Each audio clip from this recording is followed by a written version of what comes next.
Trade volume تو ان میں تو یقینی طور پہ ان پروڈکٹ میں تو امپروو ہوگا. ابھی مسئلہ یہ تھا کہ ہمارے جو کمپٹیٹرز ہیں افغانستان میں، یہ ایک چیز ذہن میں رکھنے والی ہے، یہ بہت امپورٹنٹ بات ہے کہ امریکہ، یونائٹیڈ اسٹیٹ، یورپین یونین اور مڈل ایسٹ، اس کے بعد پاکستان کا جو چوتھا بڑا ٹریڈ پارٹنر ہے وہ افغانستان ہے. صحیح. ان تین کے بعد تو وہ مطلب ہے، اس کا مطلب ہے کہ چوتھا بڑا پارٹنر ہے تو ہم اس کو اگنور تو نہیں کر سکتے نا. یقیناً. ان کموڈیٹیز کے بعد یہ ہے کہ پاکستان کی کموڈیٹیز وہاں جائے گی تو ایک کمپٹیٹیو انوائرمنٹ پاکستان کو مل جائے گا کہ افغانستان جن دوسری کنٹریز سے امپورٹ کرتا ہے، جن کو ہم کمپیٹ نہیں کر پاتے کیونکہ ہمیں ڈیوٹی دینی پڑتی ہے، ان کنٹریز کو ڈیوٹی نہیں دینی پڑتی، تو ہم ان سے کمپیٹ کر پائیں گے جب ہمارا بھی فری ایکسیس ہو جائے گا.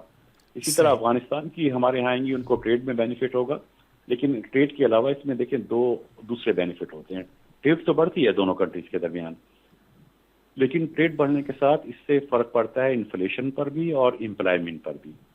جو ہماری پروڈکٹ بڑھیں گی، انہانس ہوں گی، افغانستان جائیں گی، ان کی پروڈکشن بڑھے گی.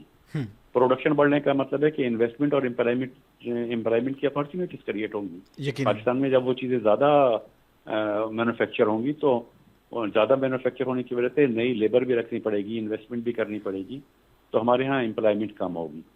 اسی طرح جب وہاں سے پروڈکٹ آتی ہیں، چاہے وہ فروٹس ہیں، ویجیٹیبل ہیں، ڈرائی فروٹس ہیں، ابھی موسم آ رہا ہے، تو وہ چیزیں جب پاکستان میں ڈیوٹی فری آئیں گی تو ان کی پاکستان میں ڈیمانڈ ہوگی، وہ ایکسیسیبل ہو جائیں گی، ان کی پرائز یقینی طور پہ ڈیوٹی فری ہونے کی وجہ سے بھی کم ہوگی.